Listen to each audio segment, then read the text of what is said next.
So for any CEOs of enterprise SaaS companies, this is a must read, right? Because you're doing the real what is actually happening in the boardrooms of those private equity um, partners, right? That are Yes, looking at their yes, portfolio companies. Yes, yes. yeah. Thank you. So Yes. So I start with like, you need to equip yourself with understanding what is yes, expected of you when you took this investment, which isn't frankly always talked about. Like forthcoming. I know. it's not Hmm. always revealed to the CEO.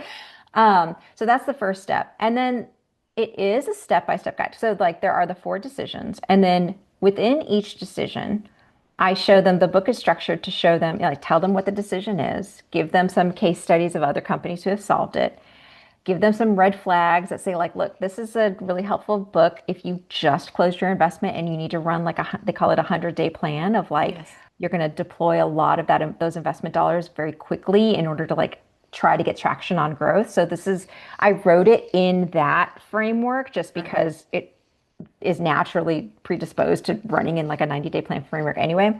Um, but it's also one that oftentimes in a hold period, you're going to hit some kind of plateau, right? It's very rare to like Yes. knock a home run out of the park right out of the gate. Right. And so I also, so like in that first part, so like each decision has a part. So there's like a part for, there's like a four chapters on ICP, four chapters on SLA, four chapters on contribution. The first chapter tells you, like, gives you the red flags to look for if this is an Mm-hmm. issue, tells you what the Mm-hmm. investor is expecting, tells you your role and how you can direct the team, tells you when you need to maybe outsource, like what's the things you should absolutely do and the things that are kind of like nice to haves. Mm-hmm. Then the next chapter goes into how do you make this decision? And each of these decisions, the way that my approach is I like to do like 50% gut and like 50% data. So I always start my engagements with like surfacing from your internal experts already. Like a lot of times your C-suite lieutenants, Already knows. Mm-hmm. yeah, like I get called in for audits. Like that's like oftentimes I'm brought in initially for an audit of some kind. And in that audit, it's like a 360 commercial audit. And in that audit, I have like a week that I just cap off and I talk to anyone that you'll let me talk to.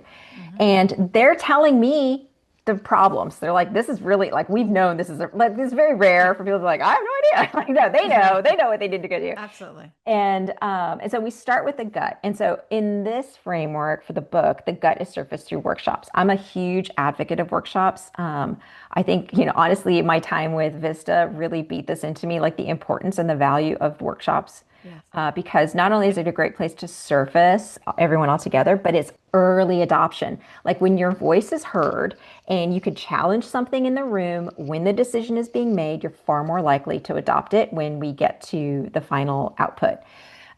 So I'm a huge fan of workshops. So Yes. each of these has a workshop, and this is by and large when I'm teaching the CEOs. It's like this is what you need to get out of the workshop. This is agendas of how you can. I have all of my agendas are up for download. Like you can download the agenda, you can run through it yourself. And this is who needs to Very be in the helpful. room. Yeah, like I want this to be helpful. That's the whole point. Is like it's supposed to be taking the guesswork out for the CEOs. And then there's a data validation. Like, yeah, everyone's got gut, but then we do need to, like, we are going to make some commitments here. Let's So, put some numbers to it, yeah, right? Let's put some. exactly.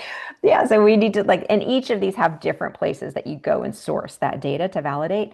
Mhm. So that's how we make the decision. Then I go through how you execute the decision. And for CEOs, this is almost like the TLDR. It's like I give Yeah. you, like, look, these are the steps they're going to go through.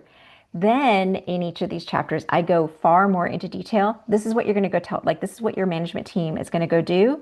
And this is what good is going to look like. So you're Nice. not done with this step until you've seen these five things come out of this exercise, essentially. Um, and then finally, at each of these parts, so we've got like, what is the decision? How do we execute the decision? I'm sorry, how do we make the decision? How do we execute the decision? And then how do we measure the decision? And this goes back to how your growth story. So a Mhm. CEO's role is not just to understand, right, our long-term objectives that may be surfaced in our investment thesis, right? Those are the first two chapters.